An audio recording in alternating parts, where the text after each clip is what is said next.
And we're live. Welcome back to the LOOPcast. It's Tom, Erika, and Josh. The LOOPcast is brought to you by The Loop, every American Catholic's favorite morning newsletter. And seriously, if you haven't subscribed, I mean, it's time. It's fantastic. What are you It's the doing? best. What are we doing?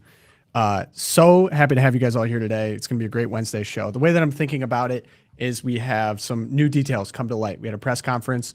Tyler Robinson has officially faced charges. We're going to go through the charges. There's also been charges against this guy, George Zinn, who... the more I dig into him, the crazier it gets, but we're going to be talking about that as well. And then some ABC coverage of those events. That's all. I'm going to allude to that. Love boats. It was crazy. Exciting. Oh, boy. So the next part, I think, is proper response. And I've seen a lot of commentators talk about it online, but we're starting to get some more from officials in the Trump administration. I would say ranging from Pam Bondi and hate speech to, say, J.D. Vance and attacking NGOs. We're going to kind of get the range of those reactions and then some of the mainstream ones as well, I think, as a way to go forward for our country. Third, Erika, you actually were at a debate I was. at Yale.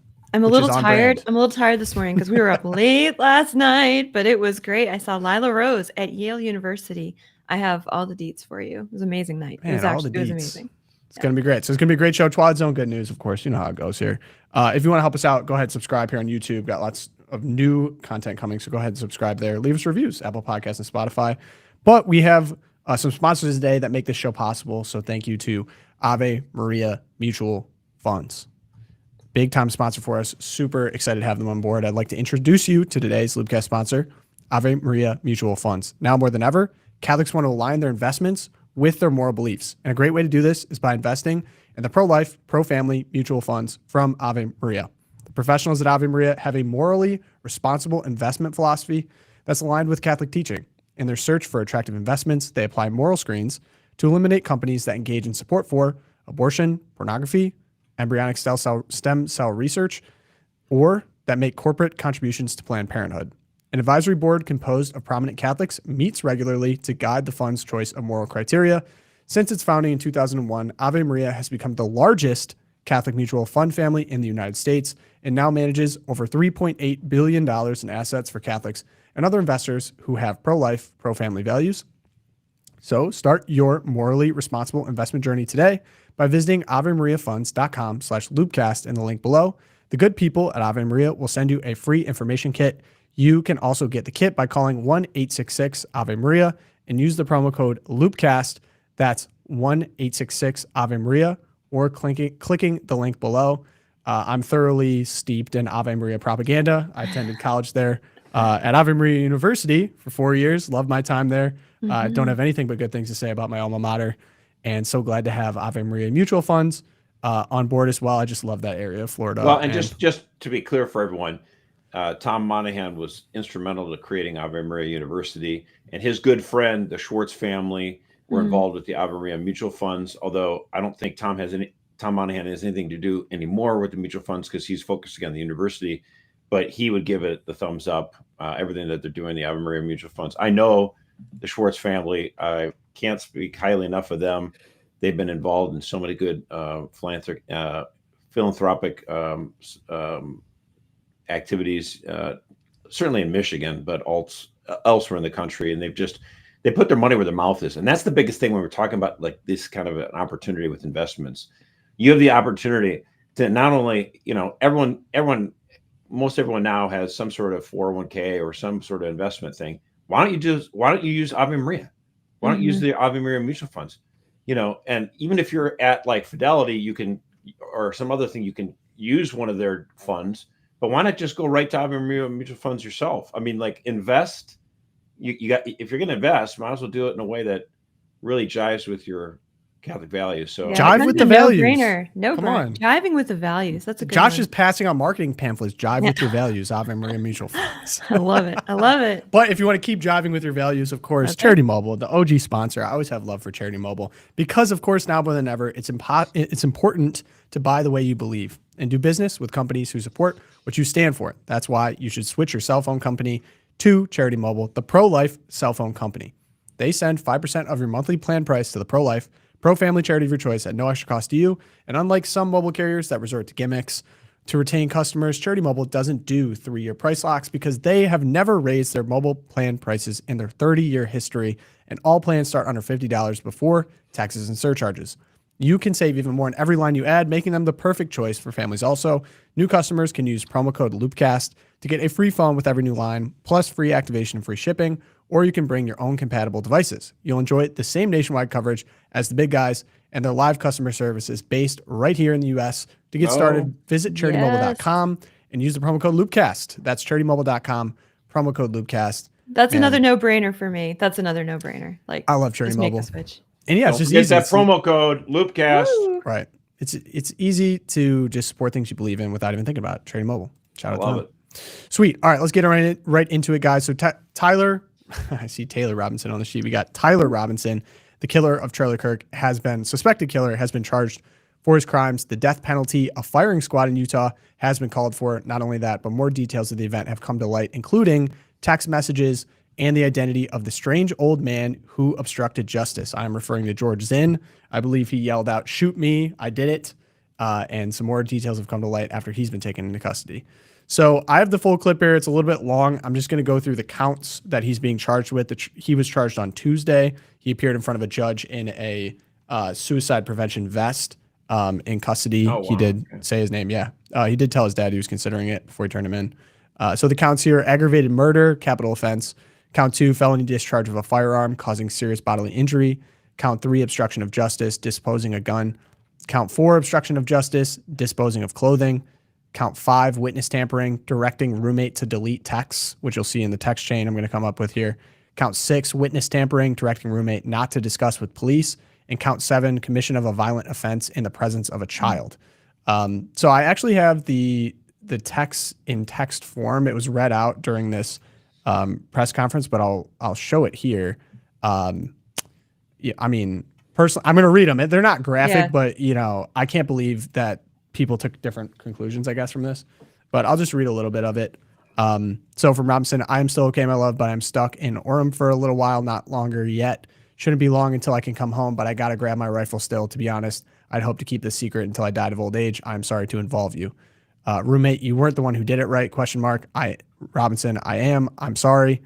Roommate: I thought they caught the person. Robinson: no, they grabbed some crazy old dude, then interrogated someone in similar clothing. I had planned to grab my rifle from my drop point shortly after, but most of that side of town got locked down. It's quiet, almost enough to get out, but there's one vehicle lingering. Why? Why did I do it? Yeah, I had enough of his hatred. Some hate can't be negotiated out. If I'm able to grab my rifle unseen, I will have left no evidence. Going to attempt to retrieve it again. Hopefully they will have moved on. I haven't seen anything about them finding it. He continues on. He eventually says, he said, roommate. Right. This is a exchange with his roommate, who's romantically involved with, who is transitioning from male to female. So biological man. From Robinson: delete this exchange. My dad wants photos of the rifle. He says Grandpa wants to know who has what. The feds released a photo of the rifle and it is very unique. He's calling me right now, not answering. Robinson: since Trump got into office, my dad has been pretty diehard MAGA. Robinson: I'm going to turn myself in willingly. One of my neighbors here is a deputy for the sheriff. You are all I worry about, love. Then the roommate: I'm much more worried about you. Robinson: don't talk to the media. Please don't take any interviews or make any comments. If any police ask you questions, ask for a lawyer and stay silent. That is from Discord. Yeah. I mean, in general, I think criminals tend to be stupid. And so do you not realize that anything you text is basically a written record, and they can use that against you in a court of law? So that's why I kind of agree with Matt Walsh in that it seems like he had done this all so that he could exonerate his roommate and only be the only person to take the fall for the murder, because maybe he and his roommate or his lover or whatever actually wanted to, we're both in on it, but then maybe he's wanting to take the fall himself. Who knows? I mean, what else could explain other than just idiocy? People just, sometimes criminals are dumb and they just delete all these texts. Don't talk to the what? Yeah. I did it. It's just crazy. Yeah. For someone who lives such an online life, to not realize that this is a permanent record. You can delete it from but the company can still go back and pull the record and see it. And so that part, and then just the way that it reads, Sorry, before you get on to more of the way that it reads, Discord Mhm. said that it conducted an internal investigation and said they hadn't found anything. All right. And then the FBI came and released this. So someone messed up or is lying. No, I think the because- roommate's cooperating with authorities. Right. The roommate's now cooperating with authorities, but Discord said, no, we had nothing to do with this. We did our investigation, whatever. That was kind of, I don't know. It's frustrating They how didn't all this dig was hard rolled enough. out. And maybe this is just, I'm kind of new to this type of event, but it just seems like everyone threw stuff out. I saw that Wall Street Journal and another major news publication have retracted accounts from, say, a person who went to high school with them or whatever. And they're like, oh, the bullet casing transcriptions disprove something else. So we just took it down. But it's almost like, well, you didn't help anyone at this point by fanning the flames during a very sensitive time for America during a literal manhunt. I think it was within the 33 hours. So anyway, sorry, Erika, I interrupted you. What were you saying? I was just gonna say that it reads to, if the point was to exonerate the roommate, this is just, it reads so strangely. It's like, oh, I noticed you making engravings on your bullet casings. Is that what this was about? And you're like, what? You didn't think like something was going on? And then the whole like, my old man, he's gotten all MAGA. It just, it reads like I put into Chat GPT, like give me a TV script for like CSI of a guy who's in cahoots with his roommate and wants to have something there to exonerate him. It reads so fake to me. Like, is this even how these guys talk on Discord? This is weird. So the whole thing's bizarre. But bottom line is, to me, the whole line of like why he did it. We know why we can make a very educated projection as to why this man did it. And then to have this be like, well, he was so full of hate and there's some hate that can't be negotiated. It's basically, I did it to shut him up because Charlie Kirk, it was a political murder. It was a political murder for sure. But like you talked about hate, but that's not what some mainstream media outlets are. And again, because people are talking about this in the chat, this is just the official narrative that's been put out by the FBI and then the state of Utah. There still are a lot of things that don't make a ton of sense to me. The outfit change, taking apart the gun so fast. There's still a ton that doesn't make sense. Just from a casual observer, I don't have any law enforcement experience, but you just have to report on what's being told to us right now, and this is what's being told to us. And I agree, it does read like a script. Whether who wrote it or not, I don't know. But this ABC, so okay, we're now all in mainstream news reacting to this now official narrative. This is what ABC thought would be appropriate. I can't even. There's Matt Gutman. We have seen an alleged murder with such specific text messages about the alleged murder weapon, where it was hidden, how it was placed, what was on it, but also it was very touching in a way that I think many of us didn't expect. A very intimate portrait into this relationship between the suspect's roommate and the suspect himself, with him repeatedly calling his roommate who is transitioning, calling him my love, and I want to protect you, my love. So it was this duality of someone who the attorney said not only jeopardized the life of Charlie Kirk and the crowd, but was doing it in front of children, which is one of the aggravating circumstances of this case. And on the other hand, he was, speaking so lovingly about his partner. So a very interesting and, as Pierre said, riveting press conference, David. It was. If someone murdered this guy's mom, we'd be like, well, I don't know. He wrote really nice love letters to, his mistress. Right. Like, what the hell is with this guy? What is wrong? Why is ABC, ABC should have been like, oh, thanks, bro. Let's go to commercial. And then not put that SOB on air ever again. Fired, yeah. And then at the end of the program go, yeah, that was weird. Sorry. That does not represent ABC News. But they didn't do that because they don't, for them it was a distraction. It didn't just stop with him. Montel Williams was on CNN. He mentioned the same thing. Like, oh, it's a tragic love story. Like, what are you talking about? Wait, that's what he said? Well, not he those said, exact words, but he's trying to build sympathy for this murderer because he had love for a transvestite furry. Like, I'm sorry. Like, I'm not. If someone is in love with a transvestite furry, I'm like, okay, you're gay and you got a weird kink. That doesn't make me think better of you, but you're a murderer. Murder is bad. Erika, let me ask you a very specific question because ask me a very specific question. Thank you. Because I've wrestled with this myself. The first reaction is you laugh or you cry. and then you want to make a kind of a joke about it basically on Twitter of like, you're turning this into a Netflix rom-com. I mean, this is like a politically motivated assassination based on what we know in America. And this isn't like someone's, 10-person Twitter stream. Like, this is mainstream news. You're held to higher standards. So what could possibly even be the motivation here to paint this in any light? You just add that extra commentary instead of just reporting the true facts. So I think that commentator Walter Kern got this right. This is on Twitter last night. He was like, and I'm just going to read his tweet because he got this. He says, here's how this will play out. This directly answers your question. Here's the meta script, and please don't laugh it off. How this all started is not how it will end. A story that began with a clear traditional moral shape, an innocent victim, a vile perpetrator, will be transformed using secondary characters, new revelations, and other dramatic elements into its very opposite, a story of forbidden love. Next step, persecution by religious bigots, a poignantly rebellious, heartfelt protest against a world that just doesn't understand.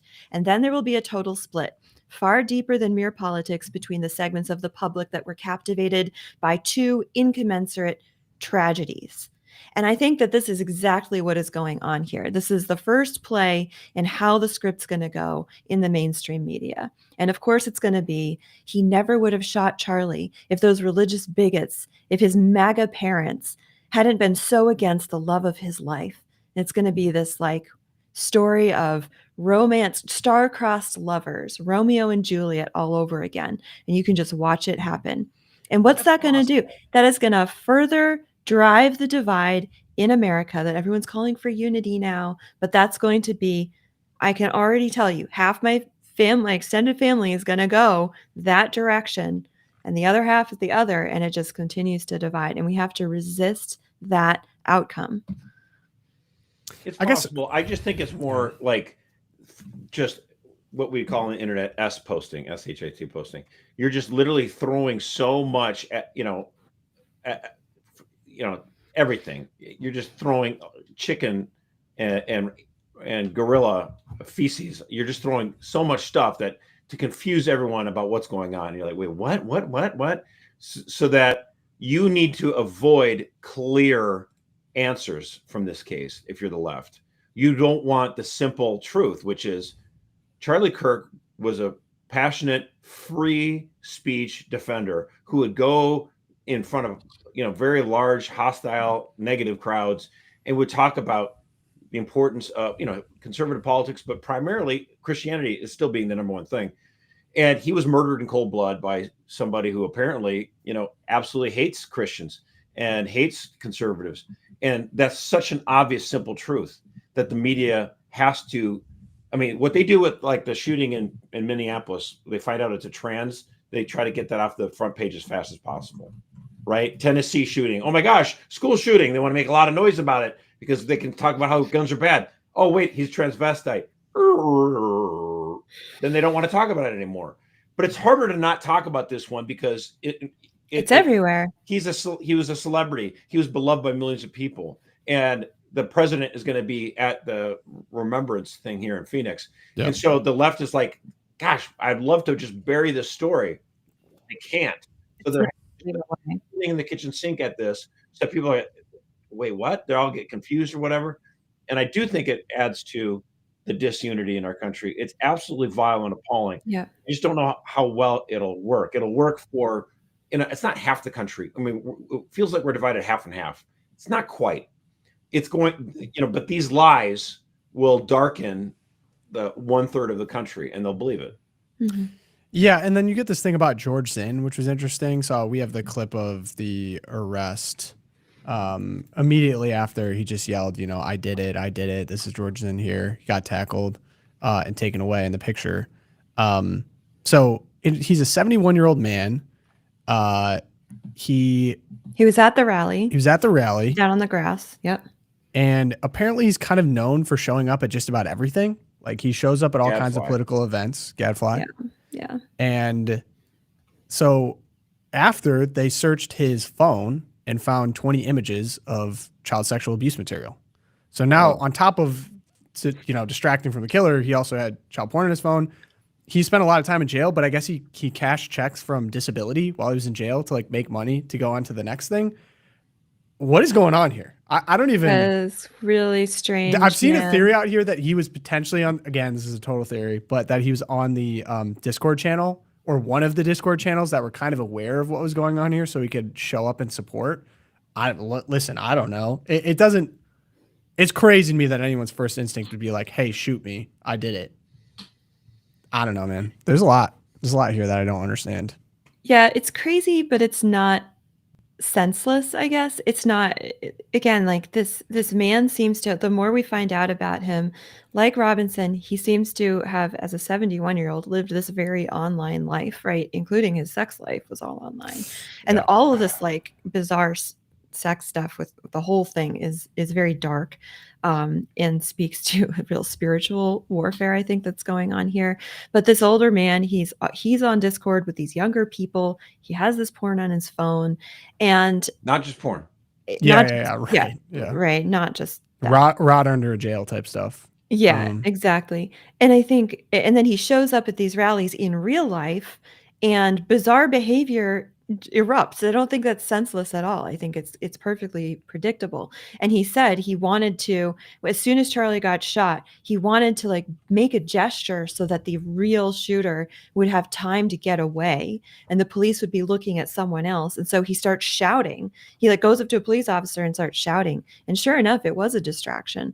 But yeah, the whole thing is just so twisted and dark. It's hard to keep your eyes on it for too long. I mean, he admitted to the police that he intentionally did it to distract from the real shooter. That's what he's going back to jail. Like he's going back to jail for hopefully a very long time. He spent a lot of time there. But I mean, we're getting all these eye-opening things. I mean, like the fact that tens of thousands of people are celebrating, the murder of a political opponent on social media. That's been absolutely illuminating and terrifying. That's one guy in the crowd who was like a hippie who like cheered. I know, it's like rock out. Like that's just astounding. And then this guy would intentionally do this to make the police investigate. I mean, again, it's opening up a lot of people's eyes to a lot of darkness that are in the hearts of a lot of Americans. And boy, if we don't need renewal, if we don't need prayer. Mm-hmm. Yeah.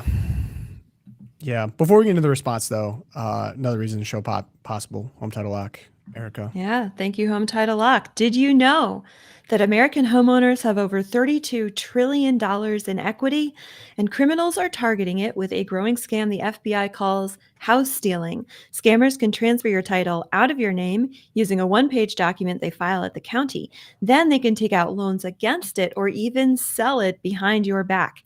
And the scariest part is you won't even know anything happened until those collection or foreclosure notices start arriving in your mailbox, leaving you in a financial and legal nightmare. Nobody needs that. The best way to protect your equity is with Home Title Lock's exclusive $1 million triple lock protection. This service offers 24-hour, 24/7 monitoring, urgent alerts, and if fraud should occur, their U.S.-based restoration team will spend up to $1 million to fix the fraud and restore your title. I am loving all these American-based sponsors we have. This is great. 3 cheers. So when was the last time you checked on your title? If you are like me, before I started doing these ads, the answer is never. And that is exactly what scammers are counting on. The good news is we here at LOOPcast have just partnered with Home Title Lock to offer you all 60 days for just $1. Click the link in the description below and use our promo code LOOP60 to get 60 days for just $1. And you will also get a free title history report. I love history, to ensure you're not already a victim. And make sure you check out the $1 million triple lock protection details when you get there. Click the link below and promo code LOOP60. Thank you, Home Title Lock. Sweet. I have an all-time tweet here if you'd like to revel. Oh boy, let's do it. I love an all-time tweet. And the information diet we're going through right now. Really not sure who to trust here. The deranged hobo podcasters who are clearly just making things up, or the established, educated, credentialed mainstream media with official editorial standards and practices and entire fact-checking apparatuses who are also making things up. Oh, Jarvis. I do love a good Jarvis. That's how it feels. I'm like, I got ABC on one hand, making it into a gay romance, and then I got You know, we got podcasters shouting from the clouds about what's going on. It's like, man, I can't talk against podcasters because we These are them. no, that's No, kind maybe of that's our the thing. bread It's and like, butter. that was the thing, like when, blogging started, Mhm. to come of age, right after 9/11 in a big way. And the first scalp was Dan Rather, because Dan Rather put out that thing against George W. Bush, that letter that proved that, he dodged Yeah. the draft or whatever. And like the bloggers went through and they found out, like, yeah, dude, that was not, there's no typewriter in 1972 that could have done this. This literally was Microsoft Word. Like, they proved it. And like, Right. and just, Dan Rather's career was toast, which is just Yeah. beautiful, So Yeah. it's a and they got glorious mad. moment. They got mad at this because they're like, wait a minute, just anyone in their pajamas could just like, think that they have the right to talk about information and news. And so that's why conservatives adopted that. Like, that's why there's like a website called, the PJ Media or whatever. PJ pajamas, Media. all that stuff or whatever. I forget the name. Like, yeah, we embrace it. Screw you. Like, we don't have to ask permission. There's no permission structure for the First Amendment. The freedom of the press is for everyone, bro. Sorry. Well, unless it's hate speech, then it goes afoul. Oh, yeah, he did it. He did the transition. Let's do it. So there's been two responses to how do we go forward from an administrative level, on a government level, to exercise rightful authority to prevent things like Charlie Kirk happening in the future. And there's robust debate about it, and I think that's good. I cannot believe that the top lawyer in the country uttered this phrase, but I'll play this. This is also how hilarious, like, the world we live in now. She said it on a podcast. She said it on Katie Miller's podcast, which is she's the wife of Stephen Miller, who's also in the administration. This is where we're at. This is on the podcast. This is from Pam Bondi. Here you go. There's free speech and then there's hate speech. And there is no place, especially now, especially after what happened to Charlie, in our society. Do you see more law enforcement going after these groups who are using hate speech and putting cuffs on people so we show them that some action is better than no action? We will absolutely target you, go after you, if you are targeting anyone with hate speech, anything. And that's across the aisle. There's free speech. Okay. So I think it's, at a time of considerable national division, let's just think about this. You've got conservative MAGA types like, Matt Walsh. You have never Trumpers like Erickson. You've got, liberals like Ro Khanna and, communists like Matt Iglesias. They all came together, as my friend noted. Yeah, right. They all were united in denouncing Pam Bondi for this ridiculous notion. It united the nation. It did. It really did. It did unite the They're coming nation. together. Let me tell you. It was refreshing to go on Twitter and see the reactions to this, and the almost universal denouncing of, wait a minute, and the almost universal posting of Charlie Kirk's own ex-post from just a few months ago saying there is no such thing as hate speech in our country. Like, this By design. Now, Eric Erickson and Matt Walsh on the conservative side of things are being absolutely totally consistent. They've always believed we have this. always been against Whereas hate the speech. left are like, oh yeah, this is an opportunity to jump on Pam Bondi, but it's like they'll still turn around and say, bake the cake, damn it. Like, where are your pronouns? Force Use the Christian pronouns. All right. Exactly. So Okay, they're wait. Don't be coy about that. I mean, first off, why is what she said wrong according to our Constitution? And then two, what is the bake the cake controversy that you're referencing there? Okay, so the bake the cake controversy is when a bunch of gay activists would go to Christian bakers and force them to bake cakes with political messages like celebrate gay marriage or whatever it is. And the bakers are just like, could you, I really don't want to do this. There's like hundreds of bakers in this town in Denver. Can you just go to someone else, please? And like, no, that's discrimination. You have to bake my cake. And Colorado Civil Rights Commission came after Christian bakers for this. And the conservatives are like, wait a minute now. Don't you as a business have the right to engage in speech and the right to refuse to do business with people? Why are you compelled to do this? And so when just the other day, Home Depot in my state here in Michigan, one of the employees refused to publish this candlelight vigil flyer. and you're like, oh my gosh, that's really horrendous. It was And Office Depot, and people on Twitter were like, Office Home Depot, Depot, yeah. are you really not Home Depot, Office Depot? Office Sorry. Depot, Yeah. Office Depot, how could you not print this? That's like so unreal. And Office Depot's like, oh my gosh, yeah, no, my bad. That person's been fired. That's not that they went against the guidelines of our company. Absolutely sorry about that. Whatever. Case closed. We're done. There's nothing to be. But that's the example, Office Depot, that Pam Bondi said, well, we're going to investigate Home Depot, Office Depot. Right. No, you don't have to investigate them. We don't need the government involved in this. Polite society, the free market, shunning people who are doing really bad things. That's what that's for. We don't need the office of the Attorney General of the United States to be involved in this. You know, I want you to focus on like violence against Catholic churches. Okay. So what is the argument here? In her mind, hate speech is not tolerable because it's not protected by the First Amendment. She's dead wrong on this. You can say vile things. Okay. You can say, I think Charlie Kirk was bigoted, racist, evil. You can even say, I think, you know, I'm not sad that he died. None of that is all actual protected free speech. Now, if you say some of that stuff, your employer might say, we don't want to have you here anymore because you just announced to the world that you're kind of a jerk. But it's not illegal. The moment it crosses into actual incitement of violence, and it has to be specific. Yeah. It has to be pretty specific too. If you say, I want other conservative pundits murdered, well, then yes, you're going to get that knock at the door from the FBI. But it has to be specific, because there was an employee who once, made it, after President Reagan, there was the attempt on his life in 1981. And one employee actually said, oh gosh, too bad they missed, which is a reprehensible thing to say. But that person did not actually incite violence. And so that person was not prosecuted. Okay. Now that person's employer could decide to get rid of him or whatever, that's fine. But it's not an incitement to violence. You can't prosecute that person. Now, if you said, well, that guy failed, I'm going to do it, that's incitement to violence, and that's illegal.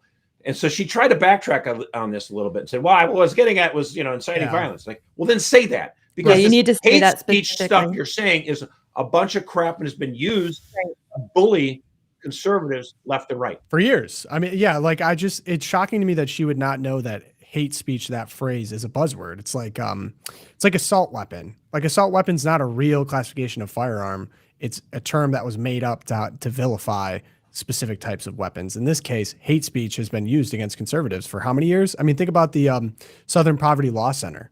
Like, what there's debate. Of course, now there's debate about which side is more violent. And someone came up with a new graph showing that the right is way more violent. But then you dug into who was reporting these events, and it's the Southern Poverty Law Center that is basically making up new bars to cross for. I think one of theirs was like a homeless person went into a hotel, said a racial slur, and slapped an employee, and they're like right-wing violence. And you're like, these people are so unserious, but it's like that is how the Southern Poverty Law Center and places like that have operated. I mean, they charged Family Research Council as being a hate group. And and then somebody was inspired by that map and went into FRC and tried to shoot people up, and he shot the guard that was marching. Our good friend Tom McCluskey was working there that day. It could have been a slaughter. Right. Yeah. I mean, this matters. Like the Southern Poverty, that's what I'm getting at. You know what, Pam Bondi, by the way, if you don't turn this around, you should just be fired, because this is absolutely asinine. What you should be focusing on is exactly what Tom was getting at. The Southern Poverty Law Center, at these organizations that are fomenting hate with their hate maps. And they said Family Research Council was full of hate because they believed in traditional marriage.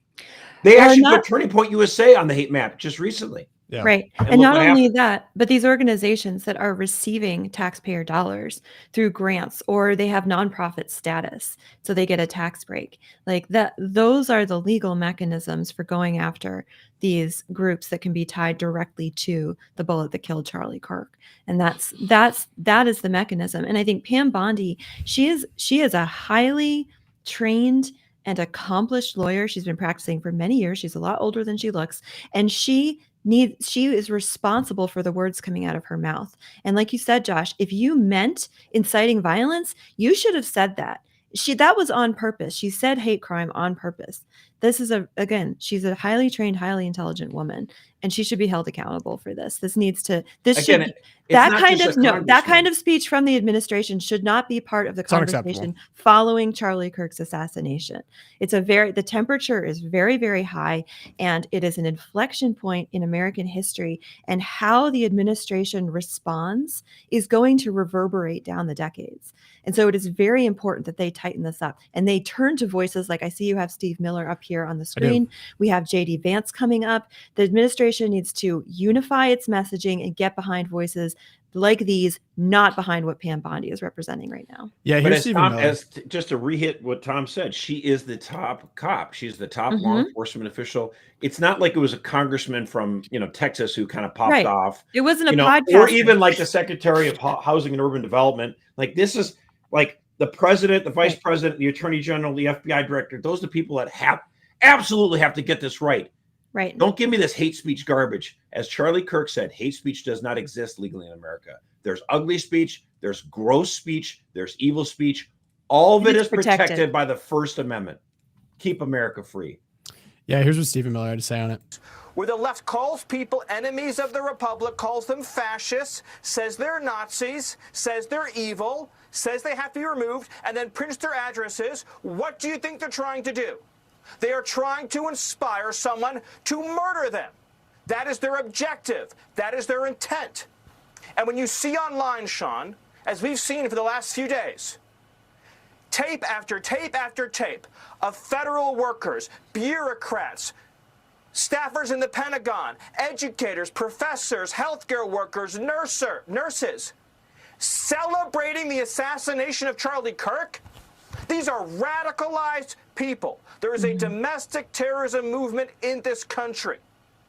And let me tell you something I've not shared with anybody, but the last message that Charlie Kirk gave to me before he joined his creator in heaven was he said that we have to dismantle and take on the radical left organizations in this country that are fomenting violence. That was the last message that he sent me before that assassin stole him from all of us. And we are going to do that under President Trump's leadership.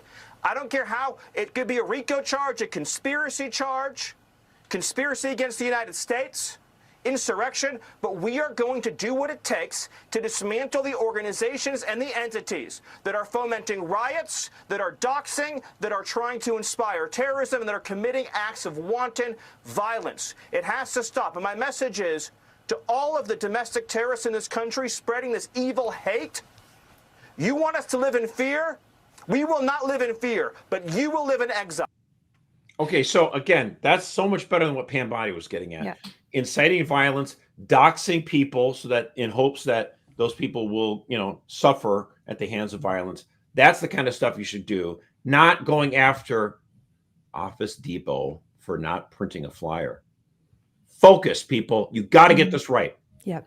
Yeah, absolutely. We shall see. Let's go into the good news now. Erika, you're up first.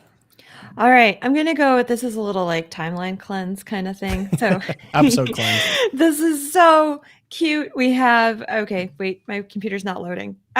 Okay. Francisco Lindor, we had the Mets game.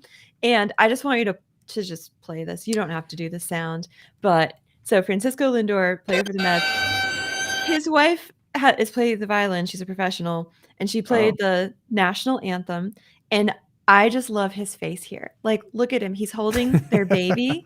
He has their other two small children with him. And he's like, Mommy. And they're like, Mommy. And if this isn't the America we're fighting for, what is? I mean, big time timeline cleanse there. Get you a man who looks at you. He chokes up. He's just so proud of his wife. And he's just laughing with those. And normally he's in the limelight and she's now in the limelight and he's loving it. That's look at that. Love to see that. Great moment. This is American baseball at its best. Thank you for that, Erika. Yeah. Thank you for that. Josh, good news. Today is Constitution Day, so I thought I would share with you a little history.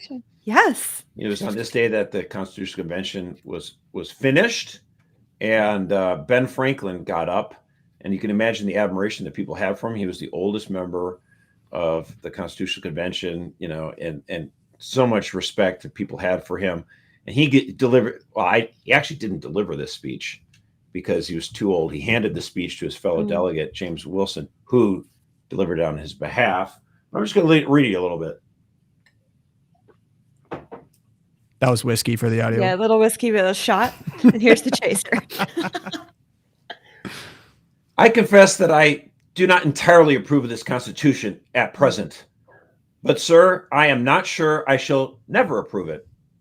For having lived long, I have experienced many instances of being obligated by better information or fuller consideration to change opinions, even on important subjects, which I once thought right, but found to be otherwise. It is therefore that the older I grow, the more apt I am to doubt my own judgment and to pay more respect to the judgment of others.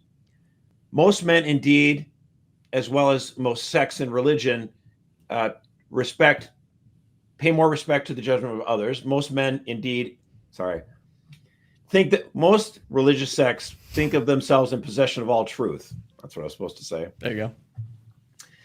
And that whenever others differ from them, it is said it is so far error. Steele, a Protestant, in a dedication, tells the Pope that the only difference between our two churches is their opinion of the certainty of their doctrine. The Roman Church is infallible and the Church of England is never in the wrong. But though many private persons think almost as highly of their own infallibility as of their own religious sect, few express it so naturally as a certain French lady who, in a little dispute with her sister, said, "I don't know how it happens, sister, but I meet with nobody but myself that is always in the right." Gotta love the humor. In these sentiments, I agree to the Constitution with all its faults, if there are such, because I think a general government necessary for us, and there is no form of government, but that may be a blessing to the people is if well administered, and I believe further that is likely to be well administered for a course of years, and can only end in despotism, as other forms have done before it, when the people shall become so corrupted as to need despotic government, being incapable of any other. I doubt, too, whether any convention we can obtain may be able to make a better constitution. For when you assemble a number of men to have the advantage of their own joint wisdom, you inevitably assemble with those men all of their prejudices, their passions, their errors of opinion, their local interests, and their selfish views. From such an assembly, can a perfect production be expected? It therefore astonishes me, sir, to find this system approaching so near perfection as it does. And I think it will astonish our enemies, who are waiting with confidence to hear that our counsels are confounded, like those the builders of Babel, and that our states are on the point of separation, only to meet thereafter for the purpose of cutting one another's throats. Thus, I consent, sir, to this Constitution because I expect no better, and because I'm sure that it is not the best. The opinions I've had of its errors, I sacrifice to the public good. He goes on for a little bit more, but I just thought that was quite beautiful. And I think it would have hit a lot harder if you were wearing a wig. I get you that. George Mason still did not sign it. He became an anti-federalist. I respect him. Eldridge Gary, who became famous for gerrymanders, also said, "Nah, I can't sign this." But I just thought that was so well stated. Happy Constitution Day. Thank you, Ben Franklin. Fun fact, Benjamin Franklin, Happy Constitution. maybe he was doing this as a joke, but did advocate for the national bird to be a turkey. Mhm. He did not like the bald eagle because it's scavenged. The Turkeys bottom. are omnivores. Yeah. Speaking of having to do extreme things in our country, so Trump is sending the National Guard to Memphis, and I think it's Operation Viper. He signed a memorandum September 15th ordering the deployment of the National Guard, several other law enforcement agencies to Memphis, Tennessee, citing the city's crime rate. And oh my gosh, this is one of those crazy things where there's just a moment where you realize that we've accepted a level of insanity for so long. And it actually hasn't so long, but it hasn't gone on as long as you think. So what is he talking about? FBI data showing that Memphis recorded the nation's highest violent and property crime rates in 2024, along with the third highest murder rate. The fact sheet said 150 murders in 2025, with a murder rate of about 4 times higher than Mexico City, Mexico, and 27 times higher than Havana, Cuba. Whoa. And the city faces challenges like gang activity, approximately 182 gangs with 8,400 members, poverty, a 25% rate, double the U.S. average.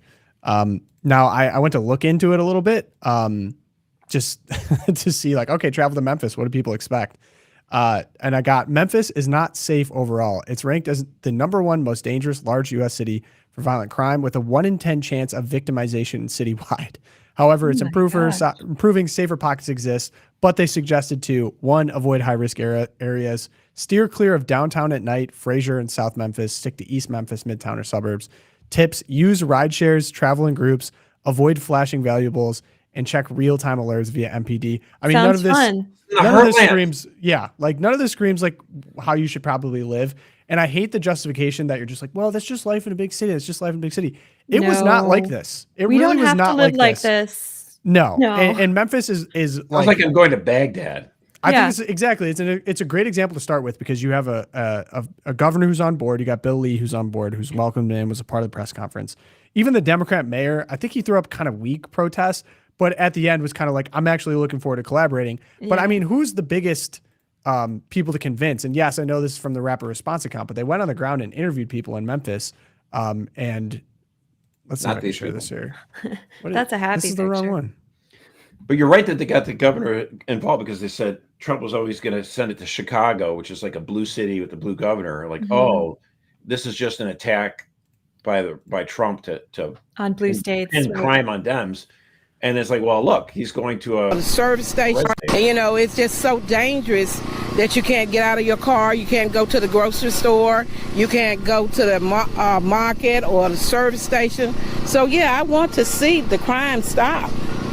And if the National Guard is going to stop the crime, bring them out. There you go. And then this one was good, too. One life. We need help. If it can save one life, I'm happy with it.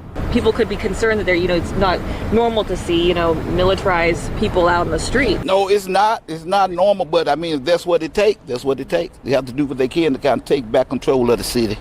Yeah, you know what else isn't normal? It's like everyone getting rampant shot crime. Right? It's not normal. That's what's not normal. Yeah.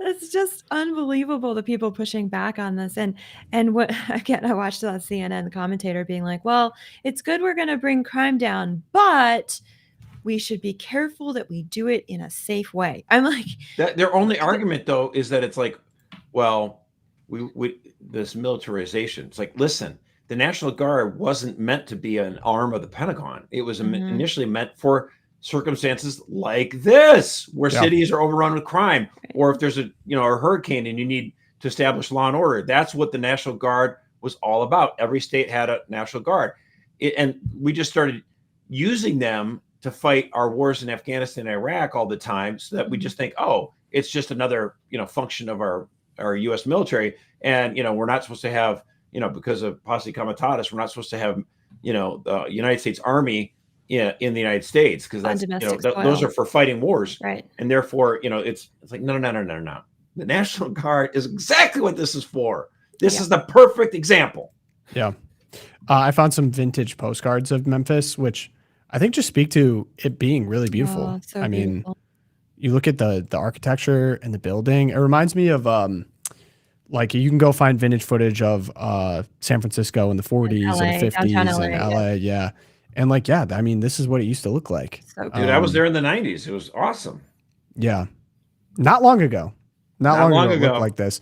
And you're right. Like, you do need a force more powerful than the local gangs that are clearly running what's going on. When you have 8,600 gang members warring in an American city, that is kind of like Afghanistan level violence. Like, this is what, like you said, Josh, that's what the National Guard's for. And yeah, we don't want militarization on our domestic soil, but the fact is there is a war going on in Memphis and people are getting slaughtered, and so that's what it takes to fight it back. Chicago's nickname, what's Chicago's nickname, Erika? Let's trust your street knowledge. I don't know Chicago. Chicago's nickname? Yeah. Chicago's nickname? Chirac. Apt comparison you made to the Middle East on the other one, but Chicago's got a rep Yeah, for sure. yeah. We should But the demand question more. We ultimately should that demand we more always of our face- cities. The question we face when it comes to all things, violence in our communities, political violence, like Charlie Kirk, it's like, do we still have the capacity at self-government? And for the most part, obviously, I want as much self-government as possible. But there are times where you look at cities like Memphis and Chicago where they're just overrun by violence and the political leaders are too corrupt. And so you need, as a lot of conservative Catholics think of subsidiarity as an opportunity to move things closer to local government. And that's usually the case because we've had a federal government that has exhumed way too much power in the last 100 years. But there are occasions where the subsidiarity also works the other way, when the local areas are completely unable to respond effectively and they've lost control. And you do need state and federal officials to come in and try to fix things. And obviously, this would be an example, sending in the National Guard for crime. It's actually quite heroic. Like if you're basically liberating your rescuing Memphis. Let's do it. Let's do it. Erika, you attended a debate. I want to hear about it. I did. Yeah. I was out last night down in New Haven and I got to watch Lila Rose debate Frances Kissling. I'll tell you who she is in a minute, at the Yale Political Union. It was quite the experience. I've been to these debates before. I actually talked about one with Leah Labresco-Sargent about natalism a year ago, I think. And this was for me, I felt like I was walking in all the stats that we've been talking about, like the young people, young men especially, the times they are changing. So Lila Rose, obviously for the pro-life side, Frances Kissling, who is a very elderly now pro-abortion activist who very proudly wears her Catholicism on her sleeve. They debated. There were students who stood up as well. Part of the format is that the guests give their speeches, they answer some questions from the audience, they speak to each other, but then students who are part of the Yale Political Union stand up for each side and give their own speeches. And then the students in the audience vote at the end on who had the stronger argument, is supposed to be what the vote is. In this case, we had a vote last night of 60 to 31, 60 in favor of the pro-life argument. Wow. And it is hard to articulate for anyone who doesn't live and walk around Yale's campus all the time and live in a deep blue state, how shocking this was. Lila said on her Twitter feed, she was talking to the student organizer later that night. He was shocked that this was the outcome. So I want to give you a quick outline of Frances Kissling, what I heard. I felt like I was living through the 80s and 90s again. So her whole argument, she comes out, she starts all in red. She calls herself the cardinal for choice. She wears her Catholicism. I went to Catholic my whole life. I was in the convent for 3 years and I left the convent she became an abortionist actually before abortion was legal. She performed abortions from 1970 to 1973. Once abortion was legalized, she threw her whole life behind promoting abortion. And her argument is, women have agency. Women have minds, strong, powerful women. Therefore, they should be the only ones making these choices.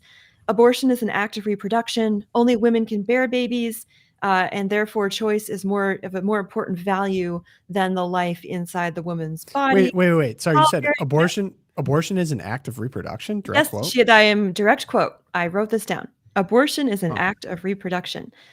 So again, she lost, but she talked about now she used to have to fight the battle of explaining to people why they shouldn't have more babies because the population bomb. And now she's fighting the battle of pronatalism. Now people are saying you need to have more babies. And she's like, and they're turning women into machines. So it's the Gilead Handmaid's Tale. Very obviously. much. Another one. Oh, I'm Catholic. LOL. I was a nun and the church will change its teaching, just like limbo. She did. Josh, you'll probably remember this when back in the day, Catholics would be like, oh, the church is going to change its teaching any moment because we changed about limbo. She just lied about how that came about. And then she had this long, bizarre thing about men in the audience how many of you want to be pregnant? And she kept going on for like 3 minutes about this. The gavel guy keeps like banging the gavel, and she just keeps, it was bizarre. And then she was questioning Lila. That's probably your best point so far, to be fair. Is like, yeah, like, you know, do men want to doesn't be sound super fun pregnant? for me. It was there. It was there. I mean, yeah. And she's like, when she's questioning Lila, her question for Lila was, are you going to tell us what really goes on at pregnancy resource centers or not? And Lila's like, oh, I'd be happy to tell you what goes on at pregnancy resource centers. And she goes on and on and on. And Frances is like, but are you going to tell them the dark truth? And maybe I'll have to. And it was very, very strange. Stay tuned for my podcast later. I'll tell you. Yeah. Her final argument of the night was, and I actually got this in a text from my daughter, who, because we had to leave, it went on and on. I mean, this went on and on and on.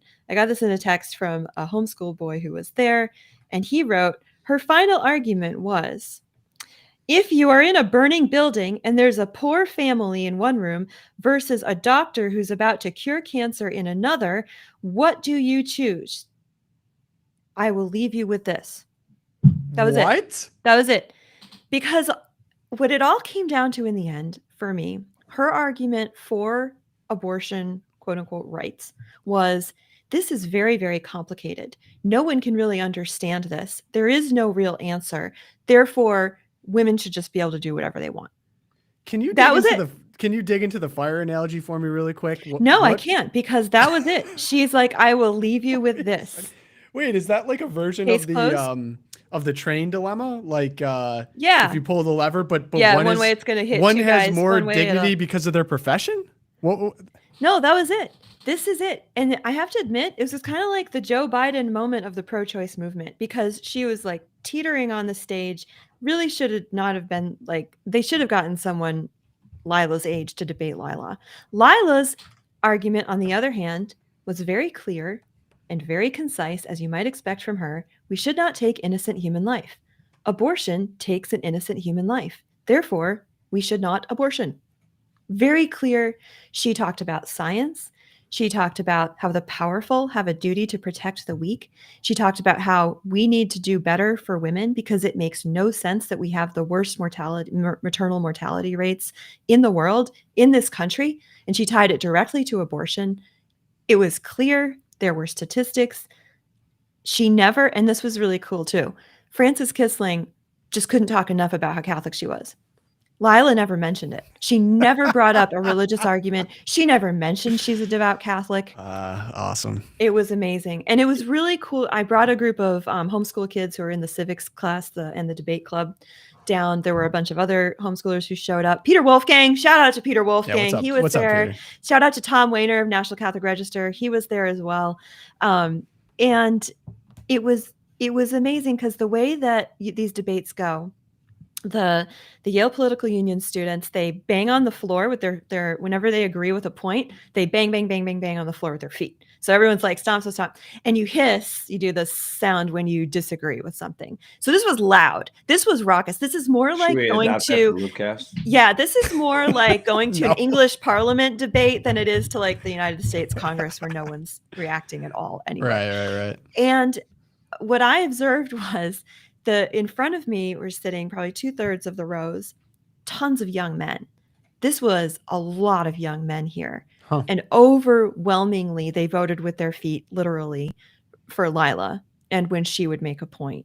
And behind me, my daughter observed, she's like, why are all the women in the back? A lot of girls sitting along the back wall, a lot of hisses from the back. And I felt like I was living in those reports and polls that we bring to you guys every week. It was a surreal experience. But again, the fact that it went 60-30 for Lila, wow, something happened. Like, the times, they are changing. And I'll make one last point here. I know we're at time.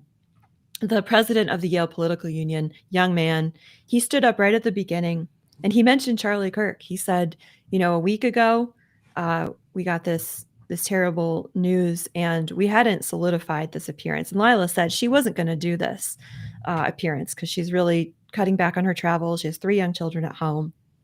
She wasn't going to do this.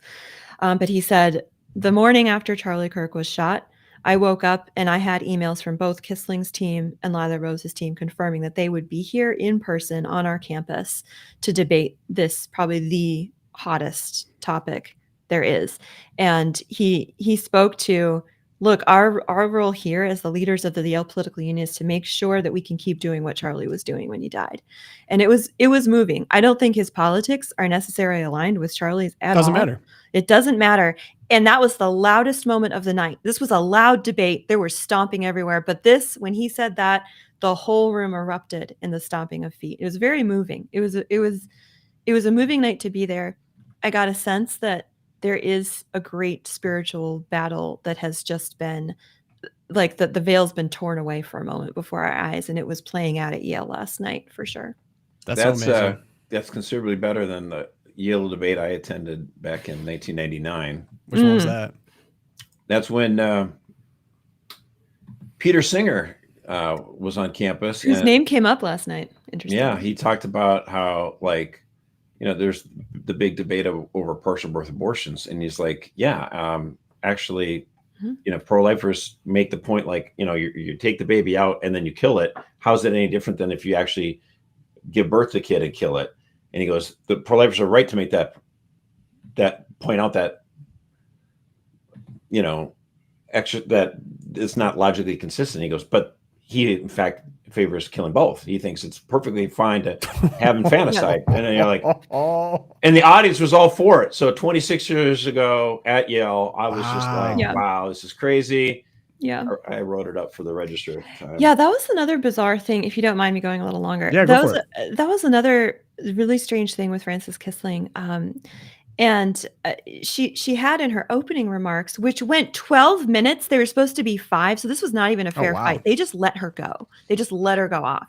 And it was ridiculous. But anyway, back to her argument. Yeah, her argument. She's saying that, so because this is so complicated and little people like you can't understand this, men, you can't understand this.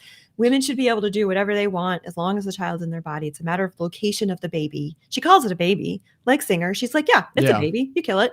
Appreciate the honesty. Yeah, exactly. Appreciate it. And she's like, at any point.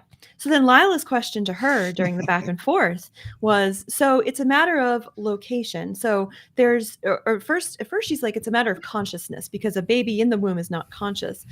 And so Lila asked her, well, is there a difference then between the legal protections a newborn should enjoy and like a 35-year-old strong, powerful, independent woman who has all her consciousness and her education? And Frances is like, no. There shouldn't be a difference because it's actually a matter of location. So the baby's outside.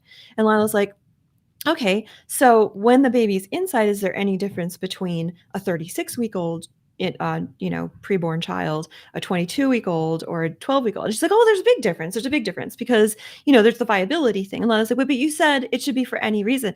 And she just, by very respectful questions, she was very charitable and presented herself so beautifully, but was able to just expose that there is no consistency. There is no argument. And that was what the high schoolers, I was driving several of them back last night, and they were just like, they're listening, and they hadn't really been to this before, right? These kids are not highly online at all.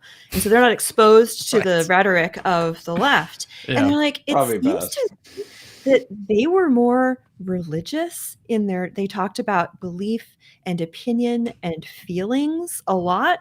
But Lila was the one being like, here's what science tells us. Here's a logical argument. Here are the premises and a conclusion. And they're like, it seems like the people who are living more on faith are on the left than on the right. I was like, in a sense. That's an astute observation. I mean, often people, the abortion is the sacrament of progressives. And like, there's this magical moment where it's suddenly not okay to kill someone. It's magical. It's the magical birth canal, or it's the magical consciousness, or the magical I feel pain now. And it's all very amorphous. But it was an incredible experience, and shout out to the high schoolers who were there and sort of grappling with this dynamic for the first time. It was a great first for them. I'll sacrifice my Twilight Zone to talk about this. I was a part of a debate club in high school, and it was a really amazing, formative experience for me. And if you're curious what that does, or what we had to do. It'd be a team of 2 versus another team of 2. We had a resolution. You were on the affirmative or negative, and you had to write on the spot an 8-minute speech. Your partner would do an 8-minute speech, 3-minute cross examinations for everyone, and then I believe the final was a 6-minute speech. Everyone got to drop a 6-minute speech, and yes, you did a lot of preparation. And part of the training was, you need to have sources. Those sources needed to be reputable. You need to be able to put together data accurately. And then the other team was looking at everything that you're saying to research what you're going to say beforehand. But if you present something new, to interpret said data, make arguments on behalf of it. So it requires a lot of listening. It's a really cerebral exercise. But funny, above it all, and I think you noticed it, there's people that can be technically good at that type of debate, but the winners of those debate is actually much about perception of how people leave. And one thing that I really noticed, and Charlie did a lot of debates, so he understood this, by offering people grace to leave a debate in which you probably win, but you extra one by making people like you, or even people that disagree with you enjoy you, is the ultimate level of debate. I think, Reagan comes up into mind for this. And so I highly recommend for high schoolers to, if you have this opportunity. I was a part of, I think the name of it was Grace Debate. And we go across the country or across the state and do different debate tournaments. We'd have like 3 or 4 in a day. I mean, it was pretty amazing, honestly. And it was really formative for me to go off to college to actually understand how to properly debate, to use logic. It was like you'd win on significance, inherency, or solvency. Just the language of debate. I think now, even when you're talking about it, what was cheered for most was that people can come to debate. And the problem is that we had this unraveling of what debate actually can be. And then, of course, it descends into violence at a certain point, which a lot of kids in college feel is acceptable to combat people who don't believe in your views. And yeah, there's like a governance and societal response that I believe is necessary to solve that. But at its core, at an individual level, if you do train your children or raise people around you to actually properly engage with ideas you disagree with in a respectful way, in a convincing way, and that leaves people actually liking you, is going to solve all of our problems. I mean, would solve all of our Many problems. problems. That leads to my Twilight Zone. Oh, Excellent. In other words, don't do what these parents are doing. Okay. Liberal parents are teaching their children to hate. I mean, this video, I can't even believe it. That this happened and that they actually recorded it and that they shared it. Posted it. Here we go. Donald Trump died. They're asking what good news. Second best news. The vice president died? Okay, third best news. That Elon Musk died? Okay, no. Oh my gosh. Nobody died. My best friend's getting married. Which one is it? Taylor Swift! Taylor Swift and Travis Kelce got engaged! Is this parody? Like what in the world? Is that real? Like, how does this happen? Like, so you might ask, is this parody? I have no reason to believe that this isn't. This is. I'll take it at face value. But let's say it was done just in jest. Like, you're still getting young children to talk about how it would be good news if the president, vice president, or another, figure on the right, Elon Musk isn't even that much conservative, died. Like, really? For kids that age, like if your mom asks you, oh, I have the best news, the first thing they should be thinking about is like, oh, we get to go out for ice cream tonight? Yeah, ice cream, Pizza for dinner? Like, that should be the best news for a child. Yeah. But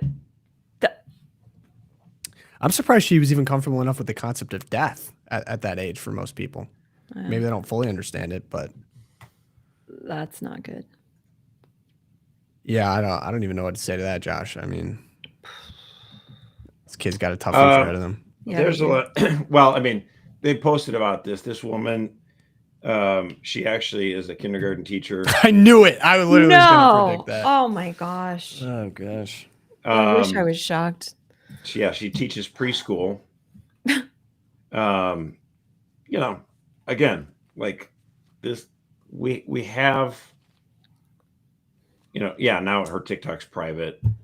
Again, this is just a case. I mean, to me, this reminds me of in the Middle East where you have like these dads handing like a AK-47 to their kid, their 4-year-olds, right. You're like, what? You're just a little too crazy. Yeah, pray for our country. I think the dad is Lieutenant Colonel Adam Cole, who was assigned to Fort Carson. He's in the Army? Oh my gosh. Yeah. Yeah. And parents, if you have parent-teacher meetings coming up in the fall, it would not be like out of the bounds of reason for you to ask your teachers, how did you react when Charlie Kirk died? Because you might be surprised, and it might be an important question. That's nauseating. Yeah, thanks for that, Josh. Man, look. What? You asked for Twilight Zone, brother. Yeah, that was it. I mean, you guess, delivered. Yeah, asked and answered. All right. Erika, you're up. I mean, this seems a little bit like superficial at this point. Like, here's the Erika version. Okay, this is UK update. I'm like speechless. Sorry. Okay, Trump and Melania are there today, and everyone's making many comments about they got to ride in the royal carriage, and William and Kate met them, and then presented them to King Charles, and everything seems buddy. But we also this last week had the first Royal Catholic funeral mass since Bloody Mary, since the Reformation. This was in Westminster Cathedral, which is the Catholic cathedral in London. People think of St. Paul's, but that's Anglican. And Westminster was the cathedral that was built once Catholics were allowed to, be publicly Catholic again and like have a diocese in London. It's a beautiful building. Highly recommend you to go visit it. But this was the death of Catherine Worsley, who was the Duchess of Kent. And she was she had joined the royal family when she married Prince Edward, who was a cousin of the late Queen Elizabeth R. She converted to Catholicism in 1994, which was still kind of we don't talk about that, kind of thing in British royal society. Later, all of her children also converted to Catholicism, giving up any claim to the throne because a Catholic still cannot sit upon the throne of England. Right. And her grandchildren have also since been raised Catholic, and many of them are still practicing. So this was a really neat moment. This was also the first time that the King of England and the Prince of Wales had attended a Catholic funeral mass since the Reformation. So for me, someone who loves English history, I do love the UK, and I wish for England to once again become most itself. It was a neat moment to see that happen. I have visited Westminster Cathedral. Interesting little tidbit. It is also the final resting place of the body of St. John Southworth. And he was a Catholic priest who was martyred. He was hanged, drawn, and quartered at Tyburn in 1654 under Queen Elizabeth I. It is the only complete body of an English martyr that we have. And yes, it was quartered and parboiled for preservation. But the Spanish ambassador actually paid like a ransom for the body. All the other bodies of English martyrs were ground to a pulp and thrown in the Thames because they didn't want us to have relics. They didn't want the church to have any remains. Just another example of the UK being the worst. America's oldest enemy. Return to your roots. Return to good and merry England. Come on. We go too easy on England. All right, they're our oldest enemy. Don't forget that. But it is worthy of note that England modified. They passed the Succession to the Crown Act of 2013, not that long ago. They updated the rules, and what they did is eliminated there's a specific name, the male preference primogeniture, which would mean that like if the King of England has his oldest child is a daughter, they would go to the firstborn son rather than the eldest daughter. They got rid of that. So now it's just the oldest. And if the oldest happens to be a girl, she can be the heir to the throne. They also made it so that if you're in the line of succession and you marry a Roman Catholic, you're not removed from the succession. But if you're Catholic, you're still not allowed to be in the And we pushed for it. Catholic, not me, but Catholics in England push for it. Like, get rid of that. And no, they refuse to do it. So, Josh, your international presence is growing. You were in Poland. Look, my ancestor was in Parliament when they passed a lot of these laws. So you could say you're basically responsible for it. I mean, Basically. Look, Hey, we all have skeletons in our closets. You go far back enough. And Yeah, you'd have to admit that. 23 and me, just everyone knows now. hey, I'm brutally honest, brother. Ain't that the truth, man? Ain't that the truth? Okay, my Twilight Zone, a real Twilight Zone, close to the hometown, Dearborn, Michigan. In the news, mayor made some comments, and I'll let you see for yourself. I mean, Hezbollah, bombed the embassy in Beirut, and including many Americans. So I just feel it's quite inappropriate. You are an Islamophobe, and although you live here, I want you to know, as mayor, you are not welcome here. And the day you move out of the city will be the day that I launch a parade celebrating the fact that you moved out of the city, because you are not somebody who believes in coexistence. Oh my gosh. All right. That is an elected mayor of Dearborn, Michigan. Yes, a little bit of background. A little bit of background. Bad. Just all around bad. The governor of Dearborn just told the resident he's no longer welcome there the mayor, because he objected to naming a street.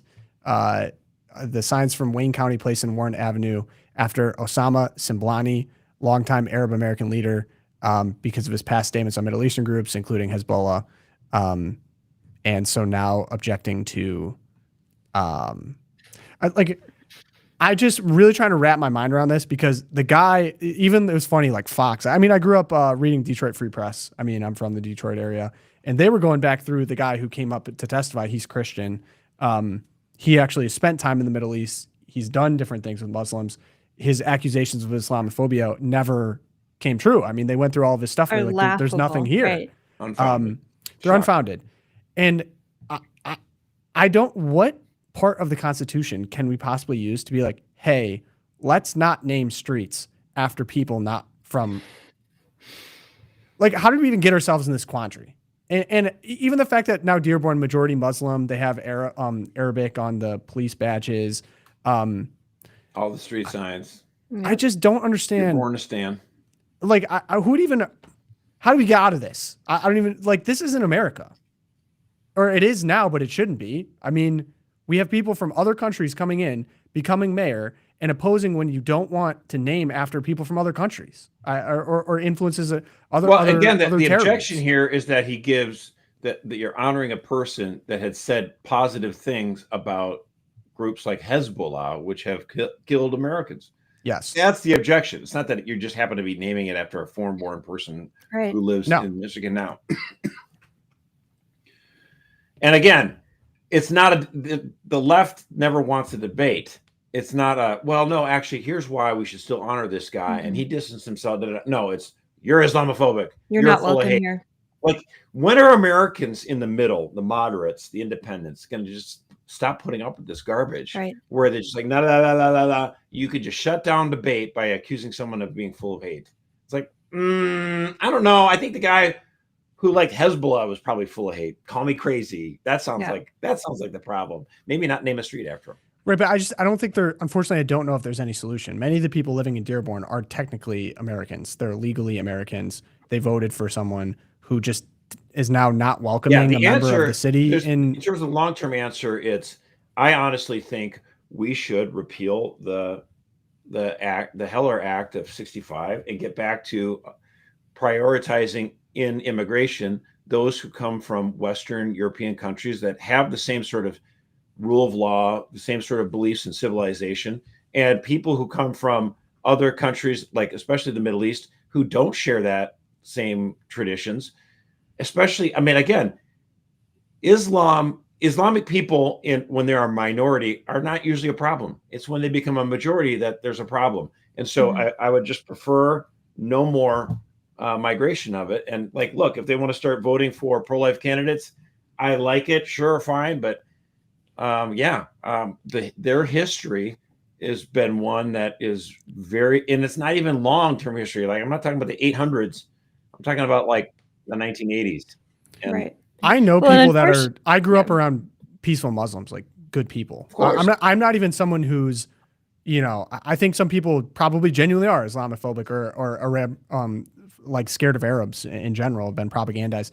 But I guess the way that I see this is we have an unfortunate habit of bombing regimes in the Middle East and causing chaos which then leads to refugees, which then leads to refugees ending up in our country. These people that maybe didn't even intend to end up here or didn't want to come here, that whose cultures and religions are incompatible with American society before. And right. And I don't have a problem with like Chaldean Christians. I don't have a problem with, no, I grew up around them. I mean, Jewish people from Israel coming, it's not a race ethnicity question for me. The question is, again, there are sections of the Islamic movement which seem to be incompatible with what we generally call the quote liberal society, where you believe in freedom of expression, freedom of speech, and allow toleration of different religions. There's a pretty radical sect in Islam that does not allow for that. That does not think about it. They just think you're infidels, and when we get power, we're gonna do what that mayor is doing. Like, you're not welcome here. Like, bro, what is with you? Like, right. That is not our experience. I mean, this is going to sound a little naive, but I think what we need are several new St. Bonifaces to just make it their project to go into places like Dearborn, Michigan, and just start preaching. Like, we have to convert them to Christianity. They must be shown the truth. That is, because again, like, we can go back and be like, well, we shouldn't have let them in. We shouldn't have bombed this country. But the fact is, Dearborn is here. It has been, like, it is majority Muslim. And so the only way forward is to convert them, right? To bring them to Jesus Christ. And yeah, this is like, I'm thinking like 150 year project, your solution. It is. Yeah. But what could happen Our Lady of Fatima. People go and they start preaching in public spaces. The town makes a law that you're not allowed to say certain things. And then you can go in and sue the pants off of them for being unconstitutional and violating the Constitution. So there could be that as well as like a more near-term thing. But people have to get in there and actually start presenting another argument to these people. We're dealing with this, we don't deal with nearly the level that the UK or the EU deals with in terms of this, but they're intimately familiar. I mean, you saw the protests going on in England. But that's just a matter of numbers, right? Exactly. Yeah. Right. And it's a matter of numbers. And I'm like, but stuff like this in Dearborn, it's like, okay, this is going on to an extent in our own country, in our backyard. Like, we like to point at England and be like, you can't control it. It's so bad. You're just letting people in willy-nilly. And then, Sharia laws enacted, whatever. I mean, we have Minneapolis, we have Dearborn. I mean, we have places where there's just like cultures operating at parallel to each other. And I hand it to this guy. What was the name of the man who stood up, the Christian man who was like, I forget his name. Yeah, whoever that is, every single one of his friends should show up at the next meeting and make the same point and say, this was unacceptable. And yeah, you, Mr. Mayor, were elected by a majority of residents here, but we want you to know that there is a very vocal minority and we are not going to stand for this. Like, every single person who is even slightly disturbed who lives in Dearborn, they've got to start showing up. You can't be a silent minority. You can't be a silent majority anymore. That's the lesson of the last week in American history. I still want to paint a picture that the greatest, quote, threat to our politics still in Michigan, even, let's say, is not the Muslims in Dearborn, just so people don't misunderstand me. It's the white liberal women who are fanatical and in their support of abortion and transgender stuff. They are still the biggest threat. And I don't mean threat like they need to be neutralized. I mean, they need to be opposed. They need to be defeated. But I still, Gretchen Whitmer and all the white liberal women in my state who support the radical trans agenda and abortion at every turn, that still remains the number one problem. This guy on the mic, the last thing he said after this was, "God bless you." And then the mayor basically was like, "You want me to burn? According to religion, I'd burn in hell." And still started kind of trash talking him on his way out. It's like, but samesies though. So like, it's so bizarre. I don't understand why that's such a good argument. Like, what, Muslims don't believe that Christians, suffer eternal damnation? Yeah, I don't know, man. This is clearly at this point, to me, a problem. If you have someone that is now saying you're not welcome in this country or in my city to someone who disagrees and he's not doing anything radical. He's not doing anything crazy. He's just saying, I don't think we should name a street sign after someone that sympathizes with terror. Like, but it's all like, these are other countries' problems. Like, why are we naming some, you know what I mean? Like, someone from the Middle East naming a street sign in outside of Detroit. Like that doesn't even, can't we just keep it in our own borders? Like, I don't even, this to me is just a problem of the multiculturalism, like mass immigration. It's just, it destabilizes the population. There's no national identity. There's no unity. We all just live like this salad where there's like pockets of different cultures and they don't assimilate. And this isn't the first time America's dealt with this. Like back when the Irish came in and the Polish came in, like they all stuck to their own, but eventually they all kind of assimilated over time because we massively clamped down on immigration. And then we just opened it back up and we've kind of brought ourselves back to the same problem, but with a new flavor, like with a new Islamic flavor that comes from people in the Middle East. And it's like, I seriously don't have an answer to this. And it disturbs me that this just happened. And I have a feeling we're going to see more of this. So pray for the country. If you want to help us out, go check out our sponsors. We had a lot today. Ave Maria Mutual Funds, Charity Mobile, and Home Title Lock. Thank you for sponsoring the episode. Leave us a review. Apple Podcasts. Spotify is where you can do that. Join the Champions Club, CatholicVote.org/champions. Best place you can do that. Appreciate all our champions we mail in. But of course, most important, pray for us. Pray for the country. We're going to end on the feast of St. Robert Bellarmine. We have a prayer from him, and then end as always. So we're going to end prayer in the Father, Son, Holy Spirit. Amen. O God, who adorned the Bishop St. Robert Bellarmine with wonderful learning and virtue to vindicate the faith of your church, grant through his intercession that the integrity of that same faith your people may always find joy. Through our Lord Jesus Christ, your Son, who lives and reigns with you in the unity of the Holy Spirit, God, forever and ever. Amen. St. Thomas More, St. Fidelis, Our Lady of Guadalupe, pray for us. And we'll see you guys. Erika's got a little deep for you on Thursday, but we'll catch you guys live again.